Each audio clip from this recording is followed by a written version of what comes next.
کیا آپ نے کبھی سوچا ہے اگر آج آپ کی روح قبض کر لی جائے اور آپ کی سجدے کی جگہ خالی ہو؟ اللہ کے نبی صلی اللہ علیہ وسلم نے فرمایا، آدمی اور کفر و شرک کے درمیان فرق نماز ہے۔ جو شخص جان بوجھ کر نماز ترک کرتا ہے اس کا حساب عام لوگوں سے الگ ہوگا، اس پر عذاب کی شدت زیادہ ہوگی۔ قرآن فرماتا ہے، ترجمہ: تباہی ہے ان نمازیوں کے لیے جو اپنی نماز میں غفلت کرتے ہیں۔ تو سوچو، جو نماز ہی نہیں پڑھتا اس کا کیا حال ہوگا؟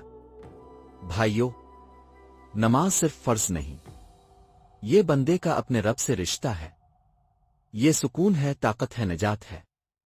نماز کو معمولی نہ سمجھو، موت کسی لمحے آ سکتی ہے۔